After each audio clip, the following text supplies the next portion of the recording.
ನಮ್ಮ ಮನೆಯಲ್ಲಿ ನಮ್ಮ ತಾಯಿ ಬಹಳ ಸಿನಿಮಾ ಪ್ರಿಯರವರು ತುಂಬಾ. ಅಂದ್ರೆ ಯಾವ ಸಿನಿಮಾಗೆ ಹೋಗಿ ಬರ್ತಾರೋ ಅವ್ರು ಬರ್ಬೇಕಾದ್ರೆ ಆ ಒಂದು ಮೂಡಲ್ಲೇ ಇರ್ತಾರೆ.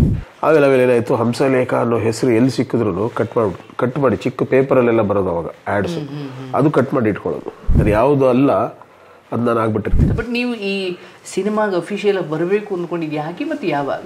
ಎಷ್ಟೋ ಸಲ ಸಿನಿಮಾಗಳನ್ನೇ ಬಿಟ್ಬಿಟ್ಟಿದ್ದೀನಿ ಆ ಹಾಡು ಬೇಕು ಅಂದಿದ್ದಕ್ಕೆ. ಅದು 4 ಶಬ್ದಗಳಲ್ಲಿ 4000 ಹಾಡು ಬರೆದ್ರು ಅವರು.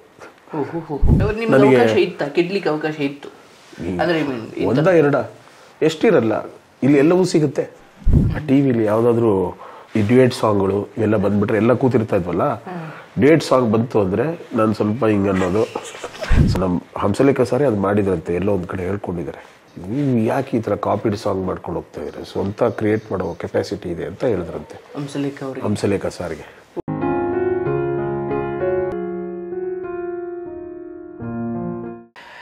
ನಮಸ್ಕಾರ, ಹರೇ ಕೃಷ್ಣ ನನ್ನೆಲ್ಲ ಅಧ್ಯಾತ್ಮ ಬಂಧುಗಳೇ, ಹಾಗೂ ಈ ವಿಶೇಷವಾದ ಕಾರ್ಯಕ್ರಮವನ್ನು ವೀಕ್ಷಣೆ ಮಾಡ್ತಾ ಇರುವ ಎಲ್ಲ ಸಜ್ಜನ ಬಂಧುಗಳಿಗೂ ನನ್ನ ನಮಸ್ಕಾರಗಳು.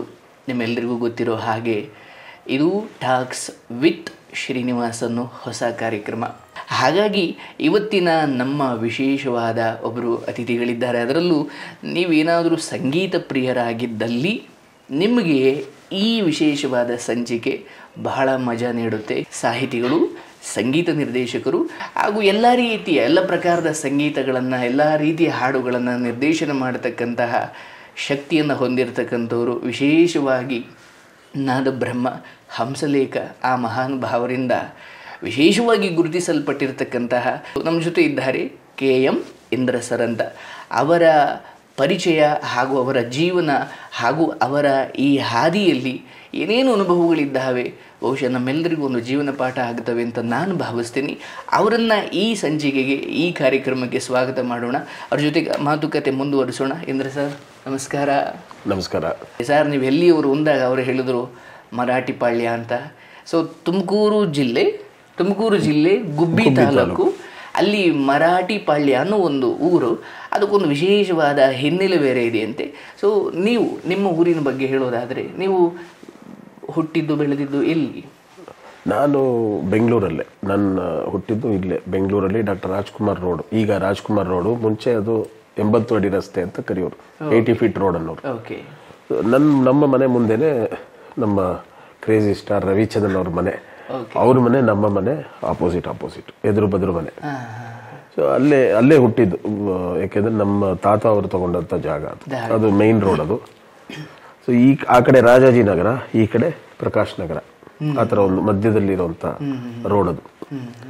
ನಿಮ್ಗೆ ಒರಾಯಿನ್ ಮಾಲಿಂದ ಹಿಡಿದು ಪ್ರಸನ್ನ ಥಿಯೇಟರ್ ವರೆಗೂ ಆ ರಸ್ತೆಗೆ ಹೆಸರಿಟ್ಟಿದ್ದಾರೆ, ರಾಜ್ಕುಮಾರ್ ರಸ್ತೆ. ನವರಂಗ್ ಥಿಯೇಟರ್. ಹೌದು, ಅದು ಅಲ್ಲೇ ನಾನು ಹುಟ್ಟಿದ್ದು. ಸೊ ಈ ಮರಾಠಿ ಪಾಳ್ಯ ನಿಮ್ಮ ಮೂಲ ಊರು? ಅದು ಮೂಲ ಊರು ಅಂದ್ರೆ ನಮ್ಮ ತೋಟ, ತೆಂಗಿನ ತೋಟ, ಜಮೀನು, ಈ ತರ ನಮ್ಮ ತಾತ ಮತ್ತೆ ನಮ್ಮ ತಂದೆ ಮಾಡಿದಂತ ಸೆಟ್ಸ್ ಏನಿದೆ ಅವು ಇರೋದು ಅಲ್ಲಿ. ಆ ಊರು ಯಾವ್ದಕ್ಕೆ ಫೇಮಸ್ ಹೇಳಿ ಇವಾಗ? ಈಗ ಅಲ್ಲೇ ನಮಗೆ ಮೂಳೆ ತಜ್ಞರು ಅವರು ನಮ್ಮವರೇ. ಹೌದೌದು, ಅದಕ್ಕೆ ಬಹಳ ಪಾಪ್ಯುಲರ್. ಬಟ್ ನನ್ಗೆ ಬಹಳ ವಿಶೇಷ ಅನ್ಸಿದ್ದು, ಅಲ್ಲಿರೋರು ಮರಾಠಿಗರು ಇರೋದ್ರಿಂದ ಅದಕ್ಕೆ ಮರಾಠಿ ಪಾಳ್ಯ ಅನ್ನೋ ಹೆಸರು ಬಂದಿದೆ ಅಂತ. ಅದು ಯಾಕಂಗಾಯ್ತು? ಇಲ್ಲ, ಅದು ನಮ್ಮ ಇತಿಹಾಸದಲ್ಲಿ ಒಂಚೂರು ನೋಡಿದಾಗ ಏನನ್ಸುತ್ತೆ, ಮಹಾರಾಷ್ಟ್ರದಲ್ಲಿ ಶಿವಾಜಿಯ ಮರಣದ ನಂತರ 16ನೇ ಶತಮಾನ, 16ನೇ ಶತಮಾನದ ಕೊನೆಯಲ್ಲಿ ಯಾವಾಗ ಶಿವಾಜಿಯ ಮರಣ ಆಗುತ್ತೆ, ನಂತರ ಮೊಘಲರು ಮರಾಠರನ್ನ ಎಲ್ಲಿ ಸಿಕ್ಕಲ್ಲಿ, ಪೇಶ್ವೇರ್ ನಂತರ ಸಿಕ್ಕಲ್ಲಿ ಕೊಲ್ಲೋಕೆ ಶುರು ಮಾಡ್ತಾರಂತೆ ಮರಾಠಿಗರನ್ನ. ಅವಾಗ ಏನಾಗುತ್ತೆ, ಕೆಲವು ಮರಾಠ ಸಮುದಾಯದವರೆಲ್ಲ ಏನ್ ಮಾಡ್ತಾರೆ, ಅಲ್ಲಿಂದ ಮೈಗ್ರೇಟ್ ಆಗ್ಬಿಡ್ತಾರೆ. ಸಾಕಷ್ಟು ಕಡೆ ಕರ್ನಾಟಕದ ಹಲವು ಭಾಗಗಳಲ್ಲಿ ಸೇರ್ಕೊಂಡ್ಬಿಡ್ತಾರೆ, ವಲಸೆ ಬಂದ್ಬಿಡ್ತಾರೆ. ಸೊ ಹಾಗೆ ಯಾವಾಗ್ಲೂ ನಾವು ವಲಸೆ ಬಂದವರು, ಕರ್ನಾಟಕಕ್ಕೆ ವಲಸೆ ಬಂದು ಇವತ್ತು ನಾವು ಮರಾಠ ಕನ್ನಡಿಗರಾಗಿದ್ದೀವಿ. ಅದು ಹೌದು. ಹೆಚ್ಚಿಗೆ ಈಗ ಮಾತೃಭಾಷೆ ಅಷ್ಟೇ ಮರಾಠಿ, ನಮ್ಮ ಹೃದಯದ ಭಾಷೆ ಕನ್ನಡ. ಯಾಕೆಂದ್ರೆ ನಮ್ಮ ಎಕ್ಸ್ಪೋಜರ್ಗೆ ಕಾರಣ ಆಗಿದ್ದು ಕನ್ನಡ. ಅದು ಹೇಗೆ ಅಂದ್ರೆ, ನಾನು ಓದ್ತಾ ಇರ್ಬೇಕಾದ್ರೆ ನನಗೆ ಮ್ಯಾಥಮೆಟಿಕ್ಸ್ ಅಂದ್ರೆ, ಗಣಿತ ಅಂದ್ರೆ ಜೀವ ಹೋಗೋದು. ಕಬ್ಬಿಣದ ಕಡ್ಲೆ ಯಾಕಾದ್ರೂ ಇದೆಯಪ್ಪ ಪ್ರಪಂಚದಲ್ಲಿ, ಯಾಕಾದ್ರೂ ಇದೀನೋ, ಈ ಕ್ಲಾಸ್ ಯಾಕಿದೆಯೋ ಅಂತ ಅನ್ಸೋಷ್ಟು ಅನ್ಸೋಷ್ಟು ಬಹಳ ಕ್ಲಾಸ್ಗೆ ಕಷ್ಟ ಆಗೋದು. ಇಲ್ಲ, ಒದೆ ತಿಂತಾ ಇದ್ದೆ ತುಂಬಾ. ಕ್ಲಾಸ್ಗೆ ಹೋಗಿ ಓದಿತ್ತಿತ್ತು. ಕ್ಲಾಸ್ ಹೋಗಿ ಅದು ನಮ್ಮ ಮಾಸ್ಟ್ರು ಈ ಮಿಕ್ಕಿ ಮೌಸ್ ಹೊಡಿತಾರಲ್ಲ ಆ ಸ್ಟೈಲಾಗಿ ಹೊಡಿತಾ ಇದ್ರು.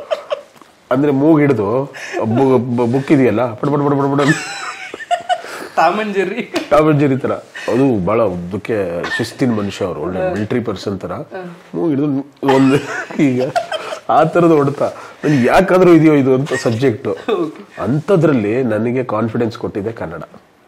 ನಿಮ್ ಗಣಿತ ಯಾವತ್ತು ಶಾಲೆಗೆ ಬರಲ್ಲ ಅವತ್ತು ನಿಮ್ ಫ್ರೀಡಮ್ ಎಲ್ಲಿ ಬರಲ್ಲ, ಅದು ಇದ್ದೇ ಇರುತ್ತಲ್ಲ ಪ್ರತಿದಿನನು. ಅಂತ ಟೈಮಲ್ಲಿ ಏನಾಯ್ತು ನೋಡಿ, ನನಗೆ ಇದ್ದಿದ್ದು 1ನೇ ಕ್ಲಾಸ್ ನಂತರ. ಅಂದ್ರೆ ನಾನು ಇಂಗ್ಲಿಷ್ ಮೀಡಿಯಂ ಓದಿದ್ದು. ಇಂಗ್ಲಿಷ್ ಮೀಡಿಯಮಲ್ಲಿ ನಮಗೆ 8th ಅಲ್ಲೆಲ್ಲ 3rd ಲ್ಯಾಂಗ್ವೇಜ್ ಕನ್ನಡ ಈ ತರ ಎಲ್ಲ ಇತ್ತು. 50 ಮಾರ್ಕ್ಸ್ ಇದ್ದಿದ್ದು ಕನ್ನಡ. ನನಗೆ ಏನಂದ್ರೆ ನಮ್ಮ ಮನೆಯಲ್ಲಿ ನಮ್ಮ ತಾಯಿ ನಾಟಕಗಳನ್ನ ಹೇಳ್ಕೊಡ್ತಾ ಇದ್ದು ಅಂತವ್ರು. ಕನ್ನಡದ ಸಂಸ್ಕಾರ, ಕನ್ನಡದ ಭಜನೆಗಳು, ಸೊ ಕೀರ್ತನೆಗಳು. ನನ್ನ ತಾಯಿಯವರು ಎಸ್ ಪದ್ಮಾವತಿ ಅಂತ, ಅವರು ವೀಣಾವಾದಕರು ಕೂಡ ಆಗಿದ್ರು, ಮತ್ತೆ ಕರ್ನಾಟಿಕ್ ವೋಕಲಿಸ್ಟ್. ಸಾಕಷ್ಟು ಪ್ರಾಕ್ಟೀಸ್ ಮಾಡ್ತಾ ಇದ್ರು. ಆ ಸಂಸ್ಕಾರ, ಹಾಡು ಮತ್ತೆ ಕನ್ನಡ ನಮ್ಮ ಮನೇಲಿ ಇತ್ತು. ಸೊ ಹಾಗಾಗಿ ಏನಾಯ್ತು, ಸಂಗೀತಮಯವಾಗಿತ್ತು. ಆದ್ರೆ ಏನಾಯ್ತು, ಆಗ ಕನ್ನಡ ಅನ್ನೋದು ನನಗೊಂದು ಕಾನ್ಫಿಡೆನ್ಸ್ ತಂದು ಕೊಡ್ತು, ಆತ್ಮವಿಶ್ವಾಸ. ನಾನು ಕನ್ನಡ ಪೀರಿಯಡ್ ಅಲ್ಲಿ ಮಾತ್ರ ನನ್ನ ಹೆಸರೇ ಮುಂದೆ ಬರ್ತಾ ಇದ್ದೀನಿ. ನನಗೊಂದು ಸ್ಪೆಷಲ್ ಪ್ರಿಫರೆನ್ಸ್ ಸಿಗಕ್ಕೆ ಶುರು ಆಯ್ತು ಮಿಸ್ ಇಂದ, ನಮ್ಮ ಮೇಡಮ್ ಇಂದ. ಕನ್ನಡ ಇಷ್ಟಲ್ಲೆಲ್ಲ ವೀಕ್ ಆಗಿದ್ದವನು ಕನ್ನಡದಲ್ಲಿ ಸ್ಟ್ರಾಂಗ್ ಆಗಿದ್ದೀನಿ. ಅಲ್ಲಿ ನನಗೆ 50ಕ್ಕೆ 49 ಮಾರ್ಕ್ಸ್ ಕನ್ನಡದಲ್ಲಿ, ಅದ್ರಲ್ಲಿ 0. ಕನ್ನಡ ಫೀಲ್ಡ್ ಬಂದ್ರೆ ನೀವು ಕನ್ನಡ ಕ್ಲಾಸ್ ಬಂದ್ರೆ ನಿಮ್ಗೆ ಗೊತ್ತಿರುತ್ತೆ, ನಿಮ್ಗೆ ಇಂಗ್ಲಿಷ್ ಮೀಡಿಯಂ ಅಂದ್ರೆ ಕನ್ನಡದಲ್ಲಿ ದಡ್ಡರಿರ್ತಾರೆ ಹುಡುಗರು. ಈಗ ಹೇಗೆ ಕನ್ನಡ ಮೀಡಿಯಂ ಅಲ್ಲಿ ಇಂಗ್ಲಿಷ್ ಅಲ್ಲಿ ದಡ್ಡರಿರ್ತಾರೆ, ಆತರ ಇಂಗ್ಲಿಷ್ ಮೀಡಿಯಂ ಅಲ್ಲಿ ಕನ್ನಡದಲ್ಲೇ ದಡ್ಡರು ಇಲ್ಲ. ಅದು ಅಲ್ಲದೆ ಜಾಸ್ತಿ ಇದನ್ನ ತಮಿಳ್ರು, ಅವರು ತೆಲುಗಿನವರು ಜಾಸ್ತಿ ಇದ್ದಿದ್ದ ಭಾಗ ಅದು. ಸೊ ಕನ್ನಡದಲ್ಲಿ ಅವ್ರು ವೀಕು. ನನ್ 1 ಮಾರ್ಕ್ಸ್ ಮಾತ್ರ ಕಮ್ಮಿ ಆಗುದು, 40ಕ್ಕೆ 49 ಬರೋದಲ್ಲ 50ಕ್ಕೆ. ಸೊ ನನಗೆ ಅದ್ರ ಮೇಲೆ ಜಾಸ್ತಿ ಪ್ರೀತಿ ಹುಟ್ಕೊಂಡ್ಬಿಡ್ತು, ನನ್ಗೊಂದು ಗುರ್ತು ಕೊಟ್ಬಿಡ್ತಲ್ಲ, ಇಲ್ಲೆಲ್ಲ ಹೆಚ್ಚಿಸ್ತು. ಆಗ ಅದರ ಮೇಲೆ ಆಸಕ್ತಿ ಹೆಚ್ಚಾಗಿ ನಾನು ಕನ್ನಡದಲ್ಲಿ ಸಾಕಷ್ಟು ಅಧ್ಯಯನ ಮಾಡೋದಕ್ಕೆ ಶುರು ಮಾಡಿದೆ. ಸೊ ನೀವು ಕನ್ನಡವನ್ನ ಅಂದ್ರೆ ಮಾತೃಭಾಷೆ ಮರಾಠಿ ಆದರೂ ಕೂಡ ಕನ್ನಡದ ಮೇಲೆ ವಿಶೇಷವಾದ ಪ್ರೀತಿ ಬೆಳೀತು. ಬಟ್ ಸಂಗೀತದ ಆಯ್ಕೆ ಬಂದಾಗ ನಿಮಗೆ ಇಂಡಸ್ಟ್ರಿ ವೈಸ್ ಆಯ್ಕೆ ಅಂದ್ರೆ ಬೇರೆ ಭಾಷೆಯಲ್ಲಿ ಏನೋ ಮಾಡಬೇಕು ಅನ್ನೋ ಯೋಚನೆ ಯಾವತ್ತೂ ಬಂದಿದ್ದಿಲ್ಲ? ಯಾವತ್ತೂ ಇಲ್ಲ. ಯಾಕೆಂದ್ರೆ ನನಗೆ ಇವತ್ತು ಏನಾದರೂ ಒಂದು ಕ್ರಮಬದ್ಧವಾಗಿ ವ್ಯಾಕರಣಬದ್ಧವಾಗಿ ಮಾತಾಡ್ತೀನಿ ಅಂದ್ರೆ ಕನ್ನಡ ಮಾತ್ರನೇ. ನನ್ನ ಮಾತೃಭಾಷೆಯಲ್ಲೂ ನಾನು ಮಾತಾಡಲ್ಲ. ಎಷ್ಟೋ ನಮ್ಮವ್ರು ಬಂದಾಗ ಹೇಳ್ತಾ ಇರ್ತಾರೆ, ಮಾತಾಡಿ ನಮ್ಮ ಭಾಷೆಯಲ್ಲಿ ಅಂದಾಗ, ಇಲ್ಲ ನನಗೆ ಅಫ್ಲೂಯೆನ್ಸಿ ಬರಲ್ಲ, ಕನ್ನಡದಲ್ಲಿ ಮಾತಾಡಿದ್ರೆ ನನಗೆ ಏನು ಅನ್ಸುತ್ತೋ ನನ್ನ ಭಾವನೆಗಳನ್ನ ಹೊರಗಿಡೋದಕ್ಕೆ, ಅಭಿವ್ಯಕ್ತಪಡಿಸೋದಕ್ಕೆ ಸಾಧ್ಯ ಆಗುತ್ತೆ ಅಂತ ಹೇಳ್ತಿರ್ತೀನಿ ನಾನು. ಆಮೇಲೆ ಇನ್ನೊಂದೇನಂತಂದ್ರೆ, ನಂತರದ ನಾನು ಒಬ್ಬ ಬರಹಗಾರನಾಗಿ ಇಂಟ್ರಡ್ಯೂಸ್ ಆಗಿತ್ತು ಇಂಡಸ್ಟ್ರಿಗೆ. ನನಗೆ ಮುಖ್ಯವಾಗಿ ಡೈಲಾಗ್ ರೈಟರ್ ಆಗಿ ನಾನು ಸೀರಿಯಲ್ಗಳಿಗೆ ಸುಮಾರು ಒಂದು 10,000 ಎಪಿಸೋಡ್ಗಳನ್ನ ಬರ್ಕೊಂಡು ETV, ದೂರದರ್ಶನ, ಅವಾಗ ಮುಂಚೆ ಇದ್ದಿದ್ದು ದೂರದರ್ಶನದಲ್ಲಿ ಸಾಕಷ್ಟು ಸೀರಿಯಲ್ಗಳನ್ನ ಮಾಡಿದ್ದೀನಿ as A dialogue writer. Main ಅದೇ ನಡೀತಾ ಇತ್ತು. ಕೊನೆ ಯಾವುದದು ಕತೆ ಅಂತ ಒಂದು ಧಾರಾವಾಹಿ ಬರುತ್ತೆ, ರವಿ ಗರಣಿ ಅವ್ರದ್ದು. ಯಾವ ಚಾನಲ್ ಅಲ್ಲಿ? ಉದಯ ಟಿವಿ. ಅದು ಉದಯ ಟಿವಿನಲ್ಲಿ ಕತೆ ಅಂತ ಒಂದು ದೊಡ್ಡ ಸೀರಿಯಲ್ ಅದು. ಆ ಸೀರಿಯಲ್ಗೆ ಕಮಿಟ್ ಆದೆ ನಾನು. ಕಮಿಟ್ ಆಗಿರೋ ದಿನ ಒಂದು ಕಡೆ ನಂದು ವಿದ್ಯಾಭ್ಯಾಸ ನಡೀತಾ ಇದೆ, LLB ಮಾಡ್ತಾ ಇದ್ದೀನಿ ಎಲ್ಲಿ, ವಿವಿಪುರಂ ಕಾಲೇಜಲ್ಲಿ. ಒಂದು ಕಡೆ LLB ನಡೀತಾ, ಅದು ನಮ್ಮ ತಾತ ಅಡ್ವೊಕೇಟು ಕೃಷ್ಣಾಜಿರಾವ್ ಅಂತ. ಅದು ತಲೆಯಲ್ಲಿ ಅಸೆಟ್ ಇರುತ್ತಲ್ಲ, ಅಂದ್ರೆ ಈಗ ಅದನ್ನ ಮುಂದುವರ್ಸ್ಕೊಂಡು ಹೋಗ್ಬೇಕು ಪರಂಪರೆಯನ್ನು. ನಮ್ಮ ಮನೆಯಲ್ಲಿ ಅವ್ರು ತೀರ್ಕೊಂಡ್ಮೇಲೆ ಕೂಡ ಬೋರ್ಡ್ ಹಾಗೆ ಇತ್ತು ಹೊರಗಡೆ ಮೈನ್ ರೋಡ್, ಕೃಷ್ಣಾಜಿರಾವ್ ಅಡ್ವೊಕೇಟ್ ಅಂತ. ಯಾವಾಗ ತೆಗಿಬೇಕದು ಅಂದ್ರೆ ನಾನು ಬಂದು ರೀಪ್ಲೇಸ್ ಮಾಡಬೇಕು. ನೀವು ಲಾಯರ್ ಆಗಿ ಬಂದು ಆ ಬೋರ್ಡ್ನ ತೆಗೆದು ನನ್ನ ಬೋರ್ಡ್ ಬಂದ್ಮೇಲೆ ಅದನ್ನ ಇಳಿಸ್ಬೇಕು ಅಂತ. ಅವ್ರು ಸತ್ತ ಮೇಲೂ ವರ್ಷಗಟ್ಟಲೆ ಹಾಗೆ ಇತ್ತು. ಲಾಯರ್ ಕೋಟ್ ಹಾಗೆ ಇರುತ್ತೆ, ಹೆಸರು ಚೇಂಜ್ ಆಗುತ್ತೆ ಅಲ್ಲ, ಬೋರ್ಡ್ ಇರೋದಲ್ಲ ಹೊರಗಡೆ, ಮನೆ ಹೊರಗಡೆ. ಆ ಬೋರ್ಡ್ ಅಲ್ಲಿ ನಿಮ್ಮ ಹೆಸರು ಇರಬೇಕು, ನನ್ನ ಹೆಸರು ರೀಪ್ಲೇಸ್ ಮಾಡಬೇಕು ಅಂತ. ಆ ಬೋರ್ಡ್ ಅವ್ರು ತೀರ್ಕೊಂಡ್ಮೇಲೂ ಸಾಕಷ್ಟು ವರ್ಷಗಳ ಕಾಲ ಹಾಗೆ ಇಟ್ಟಿದ್ರು. ರಿಪ್ಲೇಸ್ ಆಯ್ತಾ? ಆಗ್ಲಿಲ್ಲ.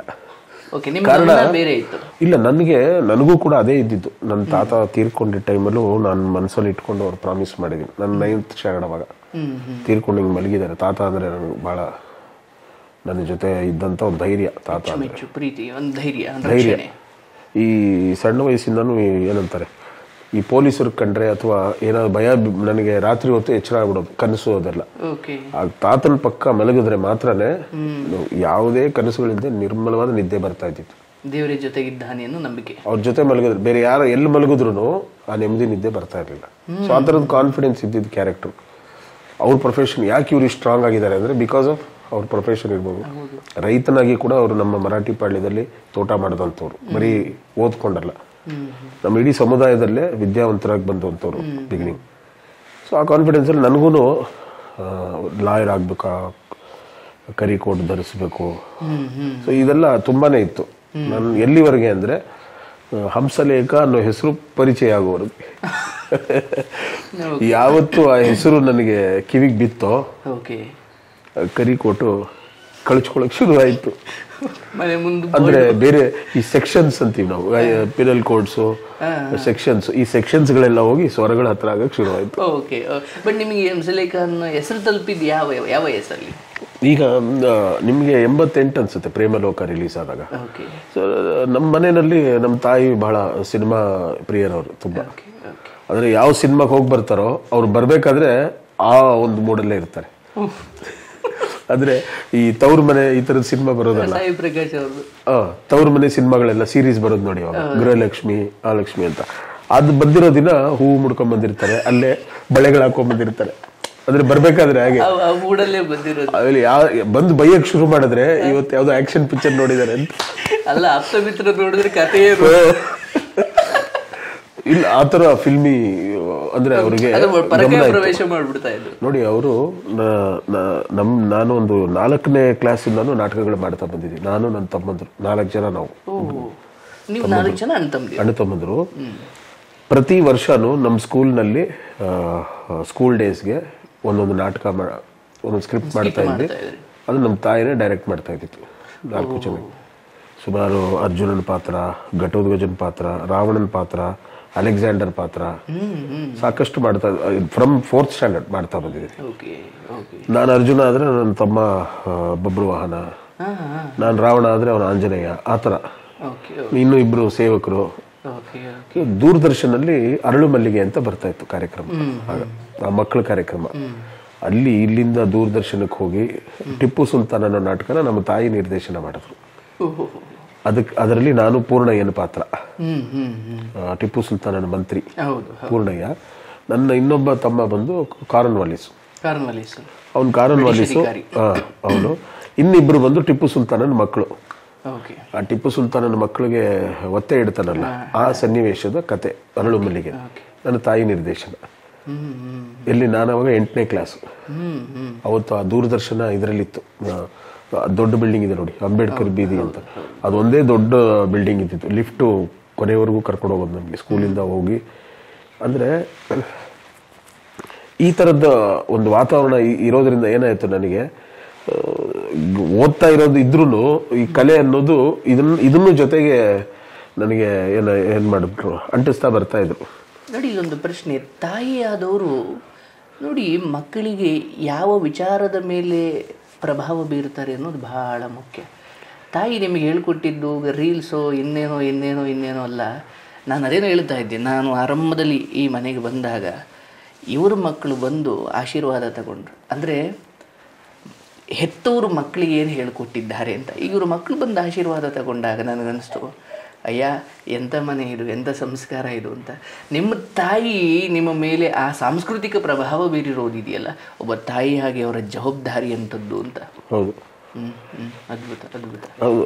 ನನಗೆ ಈಗ ಈ ಕೆಲವು ವಿಷಯಗಳಲ್ಲಿ, ಈಗ ನಮ್ಮ ತಾಯಿಯವರು ಮಧ್ಯದಲ್ಲಿ ಒಂದ್ಸಲ ನನಗೆ ತುಂಬಾನೇ ರಕ್ತ ಇಲ್ದಂಗೆ ರಕ್ತಹೀನತೆ ಬಂದ್ಬಿಡ್ತು. ಅವ್ರಿಗೆ ತುಂಬ ಸಣ್ಣ ಆಗ್ಬಿಟ್ಟು ಅವ್ರಿಗೆ ರಕ್ತ ಕೊಡುವಂಥ ಪರಿಸ್ಥಿತಿ. ನೀವು ರಕ್ತ ಅವ್ರ ಬ್ಲಡ್ ಗ್ರೂಪ್ ಬೇಕು. ಈಗ ಬಿ ಪಾಸಿಟಿವ್ ಎಲ್ಲ ಕಡೆ ಸಿಗುತ್ತೆ. ಅವ್ರು ನಾನು ಬೇರೆಯವ್ರು ತಗೊಳ್ಳಲ್ಲ ಅಂತ. ಕೊಟ್ಟರೆ ನನ್ನ ಮಕ್ಕಳದೇ ಇರಲಿ, ಅದರಲ್ಲೂ ನೀವೊಂದೇ ಇರಲಿ. ನನ್ನ ಇನ್ನೊಬ್ಬ ತಮ್ಮ ಇದ್ದಾನೆ ರಾಘವೇಂದ್ರ ಅಂತ, ಅವರಿಬ್ಬರದಿರಲಿ. ಅವರು ಇಂದ್ರನೇ ಎಲ್ಲ ಅವ್ರ ಹೆಸರಿಟ್ಟಿದ್ದೆ ಹಾಗೆ, ನರೇಂದ್ರನಾಥ್, ರವೀಂದ್ರನಾಥ್, ರಾಘವೇಂದ್ರನಾಥ್, ಯೋಗೇಂದ್ರನಾಥ್. ಎಲ್ಲ ಇಂದ್ರನೇ. ಆಮೇಲೆ ಈ ಅವರು ಯಾಕೆ ಅಂತಂದರೆ ಅವನಿಗೆ ಯಾವುದೇ ಅಭ್ಯಾಸಗಳಿಲ್ಲ. ಆಮೇಲೆ ಸಣ್ಣ ವಯಸ್ಸಲ್ಲಿ ಈ ಗರ್ಭಿಣಿಯರಿಗೆ ಇದು ಕೊಡ್ತಾರಂತೆ, ಬ್ರಾಂದಿ ಎಲ್ಲ ಕುಡಿಸ್ತಾರೆ. ಆಗ ನಮ್ಮ ತಾತ ಅವರೆಲ್ಲ ಬಲವಂತ ಮಾಡಿದಾಗ ನಮ್ಮ ತಾಯಿ ಕುಡಿಸ್ತಾ ಇರ್ಲಿಲ್ಲಂತೆ. ನನ್ನ ಮಕ್ಳಿಗೆ ಕೊಡ್ಬೇಕಂದ್ರೆ ನನ್ನ ಮಕ್ಳು ಕುಡುಕರಾಗಬಾರ್ದು. ಅಲ್ಲಿಂದನೂ ಅವರು ಅದನ್ನ ಇಟ್ಕೊಂಡು ಬಂದು ಇವತ್ತು ಅಂದರೆ ಕುಡಿಯೋದು ತಪ್ಪು ಅಂತ ಹೇಳಲ್ಲ ನಾನು, ವ್ಯಸನ. ಈಗ ನೋಡಿ ಕೆಲವರು ಭಾಳ ಪ್ರೆಷರ್ ಬಂದಾಗ್ಲೋ ಅಥವಾ ಏನಂತಾರೆ ಅದನ್ನ ಬೇರೆ ಬೇರೆ ಕಾರಣಕ್ಕೋಸ್ಕರ ಕುಡ್ತಾ ಅನ್ನೋದು ತಪ್ಪಾಗಿ ತಿಳಿಬೇಡಿ, ತಪ್ಪೇ. ಬಟ್ ಅದಕ್ಕೆ ಒಳ ಅರ್ಥ ಬೇರೆ. ಸಮಯ ಸಂದರ್ಭದ ನಿರ್ಧರಿಸುತ್ತೆ, ತಪ್ಪಲ್ಲ ಅನ್ಕೊಂಡು ಕೊಡ್ಬಿಟ್ಟಿರ. ಹೌದೌದು. ಸೊ ಆ ಕಾರಣಕ್ಕೆ ಏನಾಯ್ತು, ಅದೇನು ಮುಟ್ಟಿಲ್ವಲ್ಲ ಅನ್ನೋ ಕಾರಣಕ್ಕೋಸ್ಕರ ಈ ಬ್ಲಡ್ ಬೇಕು ಅಂತ. ನನಗೆ ಇನ್ನೂ ಅದು ಸ್ಟ್ರಾಂಗ್ ಆಗ್ತಾ ಬಂದ್ಬಿಡ್ತು ಆ ಫೀಲಿಂಗ್. ಯಾವಾಗ ಸಿನಿಮಾದಲ್ಲಿ ಬಂದಾಗ ನಮ್ಗೆ ಎಷ್ಟೋ ಸಿಟ್ಟಿಂಗ್ಗಳು ನಿಮ್ಗೆ ಈವ್ನಿಂಗ್ ಸಿಟ್ಟಿಂಗ್ಸೇ ಆಗೋದು, ನಿಮ್ಗೆ ಗೊತ್ತಿರುತ್ತೆ. ಈವ್ನಿಂಗ್ ಸಿಟ್ಟಿಂಗ್ಸ್ ಬಾರ್ಗಳು ಅಲ್ಲಿ ಆಮೇಲೆ ಕೂತ್ಕೊಂಡು ಕುಡಿತಾನೆ ಗೆಳತನ, ಆಮೇಲೆ ನೆಕ್ಸ್ಟ್ ಸಿನಿಮಾದ ಫಿಕ್ಸಿಂಗ್ಸ್, ಸ್ಕ್ರಿಪ್ಟ್ ಆಗ್ಲಿ, ಆಮೇಲೆ ಇವ್ರನ್ನ ಆಯ್ಕೆ ಮಾಡ್ಕೊಳ್ಳೋದಿರ್ಲಿ, ಇವೆಲ್ಲ ಇಲ್ಲೇ ಪಕ್ಕ ಆಗೋದು, ಅಲ್ಲೇ ನಡೆಯುತ್ತೆ. ಅದ್ರ ಜೊತೆಗೆ ಅಲ್ಲ, ಅದೊಂಥರ ಸಂಜೆ ಆಗ್ತಿದ್ದಂಗೆ ಒಂಥರ ಒಂದು ಅಂಗಡಿ ಓಪನ್ ಆಗುತ್ತೆ. ಈಗ ಓಪನ್ ಇರ್ಬೋದೇನೋ, ಕೆಲವರು ಓಪನ್ ಮಾಡೇ ಇಟ್ಕೊಂಡಿರ್ತಾರೆ, ಅದು ಬೇರೆ. ಅಲ್ಲಿಗೆಲ್ಲ ನಾನು ದೂರ. ಬಹುಶಃ ನಾನು ಆಯ್ಕೆ ಮಾಡಿ ತಗೊಂಡಿದ್ದೀನಿ. ನನ್ನ ಬಾಗಿಲಿಗೆ ಬಂದಿರೋದನ್ನ ನಾನು ಕೆಲಸ ಮಾಡ್ಕೊಂಡ್ ಬಂದಿದ್ದೀನಿ ಇದುವರೆಗೂ, ನಾನು ಕೇಳ್ಕೊಂಡು ಹೋಗಿಲ್ಲ. ಯಾಕೆ ಅಂದ್ರೆ ಈ ತರದ್ದು ಅಭ್ಯಾಸ ಇಲ್ದಿರೋದ್ರಿಂದ ನನಗೆ ಅವಕಾಶ ಇತ್ತು. ಒಂದ ಎರಡ ಎಷ್ಟಿರಲ್ಲ, ಇಲ್ಲಿ ಎಲ್ಲವೂ ಸಿಗುತ್ತೆ, ಪ್ರತಿಯೊಂದು ಸಿಗುತ್ತೆ, ಎಲ್ಲರೂ ಹುಡ್ಕೊಂಡು ಬರುತ್ತೆ ಅಂತ ಗೆಳೆಯರು ಇರ್ತಾರೆ, ಎಲ್ಲ ಇರ್ತಾರೆ. ಅಂದ್ರೆ ಎಲ್ಲೋ ನನಗೆ ಪ್ರಜ್ಞೆ ಕೊಟ್ಟಿದ್ದು ಅಂದ್ರೆ ನನ್ನ ತಾಯಿ. ನನಗೆ ಹೇಳದ್ನಲ್ಲ, ಇನ್ಸಿಡೆಂಟ್ ಹೇಳದ್ನಲ್ಲ, ಅದೇ ಬ್ಲಡ್ ಬೇಕು ಅಂದಾಗ ಏನು ಹಂಗಾದ್ರೆ ಇದನ್ನ ಹಿಂಗೆ ಇಟ್ಕೋಬೇಕೇನೋ, ಮಿಕ್ಸರ್ ಆಗಬಾರ್ದೇನೋ ಈ ಬ್ಲಡ್ ಅಲ್ಲಿ, ಬೇರೆ ಏನೋ ಅನ್ನೋದು ತುಂಬಾ ಸ್ಟ್ರಾಂಗ್ ಆಗೋಯ್ತು. ಆಮೇಲೆ ಹೋಗ್ತಾ ಹೋಗ್ತಾ ಅದ್ರ ಮೇಲೆ ಆಸಕ್ತಿ ಮೊದಲು ಕೆಟ್ಟದು ಅಂತ ಅನ್ಸಿರುತ್ತೆ, ಆಮೇಲೆ ಅದ್ರ ಆಸಕ್ತಿನೇ ಇರಲ್ಲ. ಅದನ್ನ ದೂರ ಮಾಡ್ಲಿಕ್ಕೆ ಒಂದು ಬಲವಾದ ಕಾರಣ ಸಿಕ್ತು ನಿಮಗೆ. ಹೌದು. ನೀವು ಪ್ರೇಮಲೋಕ ಅಂತ ಇದ್ರಿ. ಪ್ರೇಮಲೋಕ ಬಂದಾಗ ನಿಜವಾಗ್ಲೂ ನಾವೆಲ್ಲ ಅದು ಕೆಟ್ಟದು ಅಂತ ಅನ್ಕೊಂಡಿದ್ವಿ. ಅಂದ್ರೆ ನಮ್ಮ ಮನೆಯಲ್ಲಿ ಒಂದು ಟಿವಿ ಇರೋದಲ್ಲ, ಆ ಟಿವಿಲಿ ಯಾವ್ದಾದ್ರು ಈ ಡ್ಯುಯೆಟ್ ಸಾಂಗ್ಗಳು ಇವೆಲ್ಲ ಬಂದ್ಬಿಟ್ರೆ ಎಲ್ಲ ಕೂತಿರ್ತಾ ಇದ್ವಲ್ಲ, ಡ್ಯುಯೆಟ್ ಸಾಂಗ್ ಬಂತು ಅಂದ್ರೆ ನಾನು ಸ್ವಲ್ಪ ಹಿಂಗ ಅನ್ನೋದು, ಸ್ವಲ್ಪ ಹಿಂಗ್ ಹೋಗೋದು, ಹಿಂಗ್ ಹೋಗ್ಬಿಟ್ಟು ಹಂಗೆ ಹಿಂಗ್ ಹೋಗೋದು ಹೊರಗಡೆ. ಅವಾಗ ರಿಮೋಟ್ ಇಲ್ಲ, ನಾನು ಹೋಗೋದು, ನನ್ನ ಹಿಂದೆ ನನ್ನ ತಮ್ಮಂದ್ರು ಒಬ್ಬೊಬ್ಬರೇ ಫಾಲೋ ಮಾಡಿ. ಅಂದ್ರೆ ನಮ್ಗೆ ಆ ಥರದ ಅಭ್ಯಾಸ. ಅಂದ್ರೆ ನಮ್ಮ ತಾಯಿ ಹೇಳಿದ್ರು, ಏನ್ ಕುತ್ಕೊಂಡು ನೋಡ್ತಾ ಇದ್ದೀರಾ, ಬೈದ್ ಬಿಡೋರು. ಅವಾಗ ಎದ್ದೋಗ್ಬಿಡ್ತಾ ಇದ್ವಿ. ಸೊ ಈ ತರ ಪ್ರೇಮಲೋಕ ಹಾಡುಗಳು ಅವಾಗ ಗುರುವಾರ ರಸಮಂಜರಿ ಇದು ಅಂತ ಬರೋದು, ಚಿತ್ರಮಂಜರಿ ಅಂತ ಬರೋದು. ಅದ್ರಲ್ಲಿ ಬರೋದಲ್ಲ, ಅದು ಯಾವ್ದು ನೋಡೋ ತರ ಇರ್ಲಿಲ್ಲ. ಹಂಸಲೇಖ ಸರ್ ಸಿನಿಮಾ ಅದು. ಅಂದ್ರೆ ಒಬ್ಬರೇ ಇದ್ದಿದ್ರೆ ನೋಡ್ತಿದ್ರಿ ಬಹುಶಃ, ಗೊತ್ತಿಲ್ಲ. ಇಲ್ಲ, ಅದು ಅವಾಗ್ಲೂ ಅದು ಕೆಟ್ಟದು ಅನ್ನೋದು ತಲೆಯಲ್ಲಿ ಕೂತಿತ್ತು. ಪ್ರೇಮಲೋಕ ನಾನು ನೋಡೇ ಇರ್ಲಿಲ್ಲ. ಎಷ್ಟು ನಾವು ಸಿನಿಮಾಗೆ ಬಂದ್ಮೇಲೆ ನೋಡಿತ್ತು ಪ್ರೇಮಲೋಕ. ಹಂಸಲೇಖ ಸರ್ ಯಾವಾಗ ಇದಾದ್ರು, ಅವ್ರ ಸಂಗೀತ ಯಾವಾಗ ನನಗೆ ಪ್ರಿಯವಾಗ್ತಾ ಹೋಗ್ತೋ ಅವಾಗ ಕೇಳಿದ್ ನಾನು ಅದನ್ನ. ಆ ಡೇಸಲ್ಲಿ ನೋಡಕ್ಕೆ ಹೋಗಿರ್ಲಿಲ್ಲ. ಅದ್ರ ಕೆಟ್ಟದು ಅನ್ನೋದಿತ್ತು. ಅವಾಗ ಎಲ್ಲ ಸುದ್ದಿನೂ ಹಾಗೆ ಇರ್ತಾ ಇತ್ತು, ಪತ್ರಿಕೆಗಳು ಹಾಗೆ ಬರೀತಾ ಇದ್ರು. ನೋಡಿ ಯಾರೋ ಬಂದ್ರು, ಏನೇನೋ ಇವಾಗ ನಾವ್ ಹೇಳ್ತೀವಲ್ಲ ಅಮ್ಮ ಲೂಸಾ ಅಪ್ಪ ಲೂಸಾ ಅಂತೆಲ್ಲ ಹೇಳಿ ಬರೀತಾರೆ ಅಂತ. ಅವಾಗ ಆತರ ಇತ್ತು, ನೋಡಿ ಏನೇನೋ ಬರೀತಾರೆ, ಹೊಸ ಟ್ರೆಂಡ್, ಬಾಲು ಅಂತ ಏನೇನೋ ಬರೀತಾರೆ ಅನ್ನೋದೆಲ್ಲ ಇತ್ತು. ಸಾರ್ ಎಂಟ್ರಿ ಬಂದಾಗ ಅದೆಲ್ಲ ದಾಟ್ಬಿಟ್ರು ಬಿಡಿ ಅವರು. ಅಂದ್ರೆ ಒಂದು ಶಾಸ್ತ್ರೀಯ ಭಾಷೆಯನ್ನು ಮೀರಿ ಸ್ವಲ್ಪ ದೇಸಿ ಭಾಷೆಗೆ ಬಂದಿದ್ದು.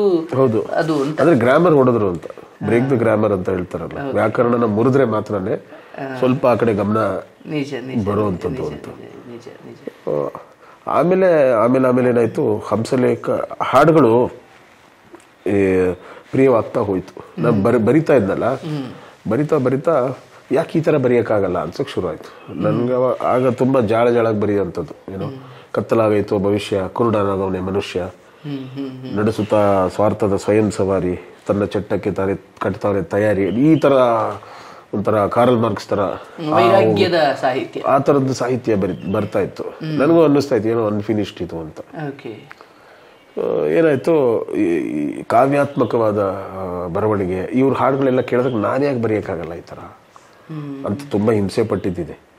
ಆಮೇಲೆ ಲೈಬ್ರರಿಗೆಲ್ಲ ಹೋಗಿ ಎಲ್ಲ ಬುಕ್ಸ್ಗಳೆಲ್ಲ ತೆಗೆದು ಓದಿ ಆ ಶಬ್ದ ಈ ಶಬ್ದ ಎಲ್ಲ ಪಟ್ಟಿ ಮಾಡ್ಕೊಂಡಿದ್ದು ಇದೆ. ಸಂಕಟ ನೋಡಿ, ನಮ್ಮನ್ನ ಮೌಲ್ಯಮಾಪನ ಮಾಡ್ಕೊಂಡಾಗ ಇನ್ನೂ ಏನೋ ಬೇಕು ಅನ್ಸಿ. ಹೌದು. ಆಮೇಲೆ ಸರ್ ಸಂಗೀತ ಯಾವಾಗ ಪ್ರಿಯವಾಗ್ತಾ ಹೋಯ್ತು, ಒಂದೊಂದು ಟೆಕ್ಸ್ಟ್ ಬುಕ್ ನನಗೆ. ಟೆಕ್ಸ್ಟ್ ಬುಕ್ ಆಗ 5 ರೂಪಾಯಿಗೆ 2 ರೂಪಾಯಿಗೆ ಕ್ಯಾಸೆಟ್ಗಳು ಬಾಡಿಗೆಗೆ ಸಿಗೋದು. ಬಾಡಿಗೆಗೆ ಅವ್ರ ಹಾಡುಗಳನ್ನೆಲ್ಲ ನಾನು ಆ ಥರ ಬಾಡಿಗೆಗೆ ತಂದು ಕ್ಯಾಸೆಟಲ್ಲಿ ಕೇಳಿರೋದೆ. ಅವಾಗ ಕ್ಯಾಸೆಟ್, ಅವಾಗ CD ಎಲ್ಲ ಇಲ್ಲ. ಈಗ ಏನಾಗಿದೆ ಆಯ್ಕೆ ಅಂದರೆ ನಮಗೆ ಆಯ್ಕೆನೇ ಇಲ್ಲ, ತಾನಾಗೆ ಬರುತ್ತೆ. ಅವತ್ತು ನಾವು ಪ್ರಯತ್ನ ಪಡಬೇಕಾಗಿತ್ತು, ಏನೇ ಬೇಕು ಅಂತಂದ್ರು, ನೋಡಬೇಕು ಅಂತಂದ್ರೆ. ಈಗೇನು ಇಲ್ಲ, ಜೇಬಲ್ಲೇ ಇದೆ. ಬೇಡ ಅಂದ್ರೂ ಸಿಗುತ್ತೆ, ಅವಾಗ ಬೇಕು ಅಂದ್ರೂ ಸಿಗ್ತಾ ಇರ್ಲಿಲ್ಲ. ಅಂದ್ರೆ ಹಪಹಪಿ ಇಲ್ಲ, ಇಲ್ಲ. ಅದಕ್ಕೆ ಈಗ ಯಾರಿಗೂ ಕ್ರೇಜ್ ಅನ್ನೋದಿಲ್ಲ. ಕ್ರೇಜ್ ಯಾವ ವಿಷಯದಲ್ಲೂ ಯಾರಿಗೂ ಕ್ರೇಜ್ ಇಲ್ಲ. ಸಿಕ್ಬಿಡುತ್ತೆ, ಈಸಿಯಾಗಿ ಸಿಕ್ಬಿಡುತ್ತೆ ಎಲ್ಲವೂ. ಅವಾಗ ಆ ಥರ ಹೋಗಿ ಲೈಬ್ರರೀಸ್ ಇರ್ತಾ ಇದ್ವು, ಅಲ್ಲಿ ಹೋಗಿ ಕ್ಯಾಸೆಟ್ ತೊಗೊಂಬಂದು ಕೇಳ್ತಾ ಇದ್ವಿ. ಆಮೇಲೆ ಏನಾಯಿತು, ಹಂಸಲೇಖ ಅನ್ನೋ ಹೆಸರು ಎಲ್ಲಿ ಸಿಕ್ಕಿದ್ರು ಕಟ್ ಮಾಡಿ ಚಿಕ್ಕ ಪೇಪರಲ್ಲೆಲ್ಲ ಬರೋದು ಅವಾಗ ಆ್ಯಡ್ಸ್, ಅದು ಕಟ್ ಮಾಡಿ ಇಟ್ಕೊಳ್ಳೋದು. ಈ ಥರ ಗೊತ್ತಿಲ್ಲದೇನೆ, ಯಾಕೆಂದರೆ ಆ ಸಾಹಿತ್ಯ ಇದೆಯಲ್ಲ ಒಳಗೆ ಹೋಗ್ತಾ ಅದೊಂದು ಟೆಕ್ಸ್ಟ್ ಬುಕ್ ಆಗೋಯ್ತು ನನಗೆ. ಈ ಥರ ಇದೆಯಾ ನೋಡಿ, ಅವ್ರು ಬರಿತಾ ಇದ್ದೆ, ಏನೇ ಕೊಟ್ಟರು ಒಂದು ಐಟಮ್ ಸಾಂಗ್ ಬರೆದ್ರು ಅಲ್ಲಿ ಆಳಕ್ಕೆ ಇಳಿತಾರೆ, ಅಲ್ಲೊಂದು ಆಧ್ಯಾತ್ಮ ಹೇಳ್ತಾರೆ. ಐಟಮ್ ಸಾಂಗಲ್ಲೂ ಕೂಡ ಅದೊಂದು ಬರಹ ಅಲ್ಲ, ಅದೊಂದು. ಆದರೆ ಆ ಕಾನ್ಸೆಪ್ಟ್, ಈಗ ಹಾಡು ಅಂದರೆ ಪೋಣಿಸ್ದಂಗೆ ಇರಬೇಕು ಅನ್ನೋದು ಒಂದು, ಸರದ ಥರ ಇರಬೇಕು. ಎಷ್ಟೋ ಕವಿತೆ ಹಾಡುಗಳು ಏನಾಗುತ್ತೆ, ಅಲ್ಲಿ ಬಂದು ಜಾಯ್ನ್ ಆಗಬೇಕು, ಅದು ಸರ. ಅದೇನಾಗುತ್ತೆ, ಏನೇನೋ ಬಂದರೆ ಅದು ಆ ಥರದ್ದು ವಿಷಯ ಆಗ್ಬೋದು. ಆಮೇಲೆ ಒಂದು ಕಾನ್ಸೆಪ್ಟ್ ಬರಬೇಕು ಅಂತ, ಯಾವುದೋ ಒಂದು ಕಾನ್ಸೆಪ್ಟ್ ತಗೊಂಡ್ರೆ, ಒಂದು ವಿಷಯ ತಗೊಂಡ್ರೆ ಅದು ಸಂಪೂರ್ಣವಾಗಿ ಅದರಲ್ಲಿ ಏನೇನಿದೆ ಎಲ್ಲ ರೌಂಡ್ ಹೊಡೋದು ಅಲ್ಲಿಗೆ ಬರುತ್ತೆ. ಭಾಳ ಅವೆಲ್ಲ ಏನಾಯ್ತು, ನನಗೆ ಭಾಳ ಇನ್ಸ್ಪೈರ್ ಆಗೋಕ್ಕೆ ಶುರು ಆಯಿತು. ಸೊ ಡೆಪ್ತ್ ಸಾಹಿತ್ಯ ಬರಲಿಕ್ಕೆ ಅವರು ಸ್ಫೂರ್ತಿ ಆದರು. ಹೌದು. ಅದಕ್ಕಿಂತ ಮುಂಚೆ ಚಿ ಉದಯಶಂಕರ್ ಅವರು ಪರ್ವತ, ಅವರು ಎಂಥ ಅದ್ಭುತ. ಅದು 4 ಶಬ್ದಗಳಲ್ಲಿ 4000 ಹಾಡು ಬರೆದ್ರು ಅವರು. ನಾನು ನೀನು ಹಾಲು ಜೇನು ಭೂಮಿ ಬಾನು. ನಾನು ನೀನು ಹಾಲು ಜೇನು ಭೂಮಿ ಬಾನು, ಇಷ್ಟೇ ಶಬ್ದಗಳಲ್ಲಿ 4000 ಹಾಡು ಬರೆದಿದ್ದಾರೆ. ಅವ್ರು ಎಷ್ಟೋ ಹಾಡುಗಳನ್ನ ಬರೆಯುವಷ್ಟು 4 ಶಬ್ದದಲ್ಲಿ. ಅದು ಬೇರೆ ಟ್ಯಾಲೆಂಟ್, ಅದು ಅದ್ಭುತವಾಗಿ ನೀವು ಗಮನಿಸಿ ಅವ್ರ ಹಾಡುಗಳನ್ನ. ಅದು ಬಿಟ್ಟು ಮೀರಿ ಮಾತನ್ನ, ಆಡು ಭಾಷೆಯನ್ನ ಹಾಡಾಗಿಸೋದು ಒಂದು ಕಲೆ ಇತ್ತಲ್ಲ, ಮಾತಾಡಿದ್ದನ್ನು ಕೂಡ ಹಾಡಾಗಿಸೋ ಕಲೆ ಇತ್ತಲ್ಲ, ಅದು ಇಲ್ಲಿಂದ ಈ ಪರಂಪರೆ ಹಂಸಲೇಖ ಸರ್ ಅವ್ರು ಏನೋ ಶುರು ಆಗುತ್ತಲ್ಲ, ಅಲ್ಲಿಂದ ನೀವು ಇಲ್ಲಿಗೆ ತಗೊಂಡ್ರೆ ನೀವು ಸಂಗೀತದಲ್ಲೂ ಒಂದು ಸ್ವಂತಿಕೆ ಅನ್ನುವಂಥದ್ದು ಬಂದ್ಬಿಡ್ತು. ನಮ್ಮ ಸಂಗೀತ ಇದು. ನೀವು ಯಾವ್ದಾದ್ರು ಗುರುತಿಸಿದ್ರೆ, ಅವತ್ತು ಇತ್ತಂತೆ ಹಂಸಲೇಖ ಸರ್ ಪೀರಿಯಡ್ ಅಲ್ಲೂ ಕೂಡ ಹಿಂದಿ ಸಂಗೀತವನ್ನ ಕಾಪಿ ಮಾಡ್ಕೊಳ್ಳೋಂಥದ್ದು ಒಂದು ಪರಂಪರೆ ಇತ್ತು. ಅಂದ್ರೆ ಯಾವುದೋ ಒಂದು ಸಾಂಗ್ ಬಂದ್ರೆ ಅದನ್ನ ಕಾಪಿ ಮಾಡೋದು, ಅಥವಾ ನಮ್ಮ ಹಂಸಲೇಖ ಸರ್ ಅದು ಮಾಡಿದ್ರಂತೆ, ಎಲ್ಲೋ ಒಂದು ಕಡೆ ಹೇಳ್ಕೊಂಡಿದ್ದಾರೆ. ಅವರು ಒಂದು ಕಾಪಿಡ್ ಸಾಂಗ್ ಮಾಡಿ ಒಳ್ಳೆ ಆರ್ಕೆಸ್ಟ್ರಾ ಹಾಕಿ, ಈ ಭೂಪೇನ್ ಹಜಾರಿಕಾ ಅಂತ ಮ್ಯೂಸಿಕ್ ಡೈರೆಕ್ಟರ್, ಸಿಂಗರ್ ಇದ್ದಾರೆ, ಕೇಳಿರ್ಬೇಕು, ನಾರ್ತ್ ಈಸ್ಟ್ ಅಲ್ಲಿ, ಉತ್ತರ ಭಾರತದವರು. ಅವ್ರಿಗೆ ಒಂದ್ಸಲ ಕೇಳಿಸಿದ್ರಂತೆ ಹಾಡು, ನೋಡಿ ನಾವು ಮಾಡಿರೋ ಹಾಡು ಅಂತ. ಅದು ಯಾವುದೋ ಹಿಂದಿ ಟ್ಯೂನ್. ಅವ್ರು ಕೇಳ್ಬಿಟ್ಟು ಆರ್ಕೆಸ್ಟ್ರೈಸೇಷನ್ ಎಲ್ಲ ನೋಡಿ, ಆ ವಾದ್ಯ ಬಳಸಿರೋದೆಲ್ಲ ನೋಡ್ಬಿಟ್ಟು ಅವ್ರು ಹೇಳಿದ್ರಂತೆ, ನಿಮಗೆ ಅದ್ಭುತವಾದ ವಾದ್ಯ ಸಂಯೋಜನೆ ಮಾಡೋದು ಗೊತ್ತಿದೆ, ನೀವು ಯಾಕೆ ಈ ಥರ ಕಾಪಿಡ್ ಸಾಂಗ್ ಮಾಡ್ಕೊಂಡು ಹೋಗ್ತಾ ಇದ್ರೆ, ಸ್ವಂತ ಕ್ರಿಯೇಟ್ ಮಾಡೋ ಕೆಪಾಸಿಟಿ ಇದೆ ಅಂತ ಹೇಳಿದ್ರಂತೆ ಹಂಸಲೇಖ ಸಾರ್ಗೆ. ಬಹುಶಃ ಅದೇ ಲಾಸ್ಟ್ ಅಂತೆ ಅವರು. ಅದರ ನಂತರನೇ ಅವರು ಈ ಒರಿಜಿನಲ್ ಸಾಂಗ್ಸ್, ಸ್ವಂತಿಕೆಯ ಹಾಡುಗಳನ್ನು ನೋಡಿ, ಯಾವುದೇ ಬೇರೆ ಭಾಷೆ ರೀಮೇಕ್ ಸಿನಿಮಾಗಳಾದರೂ ಅವ್ರು ಏನು ಮಾಡ್ತಾ ಬಂದರು, ಸ್ವಂತಿಕೆ ಹಾಡುಗಳನ್ನ ಕೊಡ್ತಾ ಬಂದರು. ಸ್ವಂತಿಕೆ ಅದನ್ನೇ ನನ್ನ ಸಂಗೀತದಲ್ಲಿ ನಾನು ಫಾಲೋ ಮಾಡಿದ್ದೆ. ನಾನು ಕಾಪಿಡ್ ಮ್ಯೂಸಿಕ್ ಇದುವರೆಗೂ ಮಾಡಿಲ್ಲ, ಸಿನಿಮಾಗಳು ಬಿಟ್ಟಿದ್ದೀನಿ. ಆ ಥರದ ಸನ್ನಿವೇಶ ಬಂದಾಗ ಕ್ಲಾಶ್ಗಳಾಗಿವೆ. ನಾನು ಫಸ್ಟ್ ಹೇಳೋದೆ, ಕಮಿಟ್ ಆಗಬೇಕಾದ್ರೆ ಹೇಳ್ತಾ ಇದ್ದೆ, ಅದು ಕಾಪಿಡ್ ಸಾಂಗ್ಸ್ ಇಲ್ಲ. ಆವಾಗ ಅದೊಂದು ಟ್ರೆಂಡ್ ಇತ್ತು, ಯಾವುದೋ ಸಿನಿಮಾ ಈ 2008 4, 5 ಈ ಟೈಮಲ್ಲೆಲ್ಲ ಯಾವುದೋ ಒಂದು ಹಾಡನ್ನು ತಗೊಂಡ್ಬಂದು ತೋರಿಸೋದು ಅಂತ. ಈ ತರ ಬೇಕು ಅಂತ, ಈ ತರ ಬೇಕು, ಇದೇ ಬೇಕು ಅನ್ನೋಂಥದ್ದು ಇತ್ತು. ಈ ತರ ಓಕೆ, ಬಟ್ ಇದೇ ಅನ್ನೋದು ತಪ್ಪು ಅಂತ, ಇದೇ ಬೇಕು ಅನ್ನೋದು ಕಾಪಿ. ಈ ತರ ಬೇಕು ಅಂದ್ರೆ ಅವ್ರ ತಲೆಯಲ್ಲಿ ಏನಿದೆ ಅಂತ ಅರ್ಥ ಆಗುತ್ತೆ, ಯಾವ ತರ ಜಾನರ್ ಇದೆ ಅಂತ. ಆದ್ರೆ ಇದೇ ಬೇಕು ಅನ್ನೋದು ಇತ್ತು ಅವಾಗ ಕೆಲವು ಹಾಡುಗಳನ್ನ. ಸೊ ಅದಕ್ಕೆ ನಾನು ತದ್ವಿರುದ್ಧ, ನಾನು ಒಪ್ತಾ ಇರಲಿಲ್ಲ. ಎಷ್ಟೋ ಸಲ ಸಿನಿಮಾಗಳನ್ನೇ ಬಿಟ್ಬಿಟ್ಟಿದ್ದೀನಿ ಆ ಹಾಡು ಬೇಕು ಅಂದಿದ್ದಕ್ಕೆ. ಅದು ಕಲ್ತಿದ್ದು ನಾನು ಇಲ್ಲಿಂದ ಸ್ವಂತಿಕೆ. ಯಾಕೆಂದ್ರೆ ಈ ನಮ್ಮಲ್ಲಿರೋ ಈ ಸೃಷ್ಟಿ ಕ್ರಿಯೆ ಇದೆಯಲ್ಲ, ಇದು ಯಾವತ್ತೂ ಸ್ವಂತಿಕೆಯಲ್ಲಿ ಇರಬೇಕು. ಕ್ರಿಯೇಟಿವಿಟಿ. ಈಗ ನೋಡಿ, ಅದೇ ಪ್ರೀತಿ, ಅದೇ ಪ್ರೇಮ ಸಿನಿಮಾದಲ್ಲಿ 100 ವರ್ಷದ ಮೇಲಾಗಿದೆ ಇತಿಹಾಸ, ಲಕ್ಷಾಂತರ ಹಾಡು ಬಂದಿದೆ. ಅದೇ ಪ್ರೀತಿ ಒಂದೊಂದಕ್ಕೂ ಭಿನ್ನ, ಬೇರೆ ಬೇರೆ ಭಾವನೆಗಳು. ಅಂದ್ರೆ ಪ್ರತಿಯೊಬ್ಬ ಕವಿ ಬರೆದಾಗ ಅದು ಹೊಸದಾಗತ್ತೆ. ನಿಜ ನಿಜ ನಿಜ. ಯಾವುದೇ ಭಾವನೆಗಳಿರ್ಲಿ, ಯಾವುದೇ ರಸ ಇರಲಿ, ಅದು ಪ್ರತಿಯೊಬ್ಬ ಕವಿ ಅದನ್ನ ಬರೆದಾಗ ಏನಾಗುತ್ತೆ, ಅದು ಹೊಸದಾಗ್ತಾ ಹೋಗುತ್ತೆ. ಈ ಹೊಸದಾಗಿಸೋ ಪ್ರಕ್ರಿಯೆ ಇದೆಯಲ್ಲ, ಇದು ಹಂಸಲೇಖ ಸರ್ ಅವರ ಸಾಹಿತ್ಯದಲ್ಲಿ ನಾನು ಗಮನಿಸಿದಂಥದ್ದು. ಹೊಸದನ್ನ ಹೇಗೆ ಬರಿಬೇಕು. ಎಷ್ಟು ಚೆನ್ನಾಗಿ ಹೇಳಿದ್ರಿ. ಪ್ರೇಮ ಅನ್ನೋ ಕಾನ್ಸೆಪ್ಟ್ ಅದು ಆ ಕಾಲದಿಂದಲೂ ಇದೆ, ಪ್ರೀತಿ ರಾಮಾಯಣ ಮಹಾಭಾರತ ಕಾಲದಿಂದಲೂ ಇದೆ. ಬಟ್ ಅದನ್ನ ವ್ಯಕ್ತಪಡಿಸುವ ರೀತಿಯಲ್ಲಿ ಒಬ್ಬೊಬ್ರು ಮಹನೀಯರು ಒಂದೊಂದು ರೀತಿ, ಒಂದೊಂದ್ಸಲ ಬಂದಾಗ್ಲೂ ಆ ಫ್ರೆಶ್ನೆಸ್ ಬರುತ್ತೆ ಒಬ್ಬೊಬ್ಬರಿಂದ. ಅಂದ್ರೆ ದೇಹ ಒಂದೇ, ಬಟ್ ಬಟ್ಟೆಗಳ ಕಲರ್ ಬೇರೆ ಬೇರೆ ಬೇರೆ ಬೇರೆ ಆದಾಗಲೂ ಒಂದೊಂದು ರೂಪ ಕಾಣ್ತಾ ಹೋಗುತ್ತೆ. ಹೌದು, ಅದ್ಭುತ ಅದ್ಭುತ. ಬಟ್ ನೀವು ಈ ಸಿನಿಮಾಗೆ ಅಫಿಷಿಯಲ್ ಆಗಿ ಬರಬೇಕು ಅಂದ್ಕೊಂಡಿದ್ದು ಯಾಕೆ ಮತ್ತೆ ಯಾವಾಗ? ಇಲ್ಲ, ನನಗೆ ಬರಬೇಕು ಅನ್ನೋ ಆಸಕ್ತಿ, ನಾವು ಹುಚ್ಚಲ್ಲಿ ಬರ್ತಾರಲ್ಲ, ಇಲ್ಲ ನಾನು ಸಿನಿಮಾಗೆ ಬರ್ಬೇಕು, ಆ ಥರದ್ದೇನೂ ಇರಲಿಲ್ಲ. ನನ್ನ ತಮ್ಮ ಒಬ್ಬ ಇದ್ದಾನೆ, ಚಿಕ್ಕವನು, ಕೊನೆಯವನು. ಅವನು ಬಾಲನಟ ಸಿನಿಮಾದಲ್ಲಿ. ನಂಜುಂಡಿ ಕಲ್ಯಾಣ, ಬಿಡಿಸದ ಬದ್ಧ, ಸಾಕಷ್ಟು ಸಿನಿಮಾಗಳಲ್ಲಿ ಅವನು ಬಾಲನಟ. ಅಂದ್ರೆ ನಮ್ಗೆ ಸ್ವಲ್ಪ ಸಿನಿಮಾ ವಾತಾವರಣ ಇತ್ತಲ್ಲ, ನಾಟಕ ಸಿನಿಮಾ ಎಲ್ಲ ಇತ್ತಲ್ಲ. ಸೊ ಹಾಗಾಗಿ ಏನಾಯ್ತು, ಅವನು ತುಂಬಾ ಬ್ಯುಸಿ ಇದ್ದ ಅವಾಗ. ಈ ಪ್ರಕಾಶ್ ರೈ ಅವ್ರ ಜೊತೆ ಎಲ್ಲ ಪಾತ್ರ, ಅವ್ರು ಪ್ರಕಾಶ್ ರೈ ಅವ್ರನ್ನ ಬಿಡಕ್ ಬರೋರು ನಮ್ಮ ಮನೆಗೆ. ಈ ಥರದ್ದೆಲ್ಲ ವಾತಾವರಣ ಎಲ್ಲ ಇತ್ತು. ನನಗೆ ನಮ್ಮದು ಸ್ಕೂಲಲ್ಲಿ ಹುಡುಗರೆಲ್ಲ ಕೇಳೋರು, ನೀನು ಮಾಡಲ್ವಾ, ನಿಮ್ಮ ತಮ್ಮ ಮಾಡ್ತಾನೆ. ಯಾರು ಮಾಡ್ತಾರೋ, ಓದ್ಬೇಕು ಕಣೋ ನಾನು ಅಂತ, ಈಗ ಸಿನಿಮಾ ಎಲ್ಲ ಮಾಡಲ್ಲ ಅಂತ ಈ ಥರ ಮಾತಾಡಿದ್ದುಂಟು. ಬರಬೇಕು ಅಂತ ಬಂದಿಲ್ಲ. ಅದೊಂಥರ ಏನಂತಾರೆ, ಸೆಲ್ಫ್ ರಿಯಲೈಸೇಷನ್ ಇಮಿಡಿಯೇಟ್ ಆಗಿ ಬಂದ್ಬಿಡುತ್ತೆ. ನಾನು ಯಾವುದು ಅಲ್ಲ ಅದು ನಾನು ಆಗ್ಬಿಟ್ಟಿರ್ತೀನಿ. ಅದು ಏನೋ ಒಂಥರ ಒಂದು ಪ್ಲಾನ್ ಮಾಡಿ ಬಂದಿದ್ದಲ್ಲ ಅಂತ. ಪ್ಲಾನ್ ಮಾಡಿದ್ದಲ್ಲ, ಆಕಸ್ಮಿಕವಾಗಿ ಆಯ್ತು. ಬಟ್ ನಾನು ಅದನ್ನು ಒಪ್ಪಿಕೊಂಡೆ, ಮತ್ತೆ ಅದಕ್ಕೆ ತಯಾರಿ ಮಾಡ್ಕೊಂಡೆ. ಅದೇ ಅದರಲ್ಲೂ ಪ್ಲಾನ್ ಆಗಿ ಬಂದಾಗ 3-4 ಕವಲುಗಳು. ಅಲ್ಲೂ ಕೂಡ ಒಂದು ಬರಹ ಇದೆ, ಬರವಣಿಗೆ ಇದೆ, ಒಂದು ಡೈಲಾಗ್ ರೈಟರ್ ಆಗಿ ಉಳಿಬೇಕು, ಇಲ್ಲ ಮ್ಯೂಸಿಕ್ ಡೈರೆಕ್ಟರ್ ಆಗಬೇಕು, ಇಲ್ಲ ಓದಬೇಕು. ಈ 3 ನನಗೆ ಒಟ್ಟಿಗೆ ಬಂತು. ಒಂದು ಕಡೆ LLB ನಡೀತಾ ಇದೆ, ಅವತ್ತು ಎಕ್ಸಾಮ್ ಇದೆ, ಎಕ್ಸಾಮ್ಗೆ ಹೋಗ್ಬೇಕು. ಇನ್ನೊಂದು ಕಡೆ ನನಗೆ ಮೊದಲನೇ ಸಲ ಸಂಗೀತ ನಿರ್ದೇಶನಕ್ಕೆ ಅವಕಾಶ ಸಿಕ್ಕಿದೆ, ಸಿನಿಮಾ ಬಿಡಲಾರೆ, ರೆಕಾರ್ಡಿಂಗ್ ಹೋಗ್ಬೇಕು. ಇನ್ನೊಂದು ಕಡೆ ಕತೆ ಅನ್ನೋ ಸೀರಿಯಲ್ಗೆ ಭಾಳ ಇದು ಮೆಗಾ ಸೀರಿಯಲ್ ರವಿಗರ್ಣಿ ಅವ್ರ ಹತ್ರ ಮಾತಾಡ್ಕೊಂಡು ಬಂದಿದ್ದೀನಿ.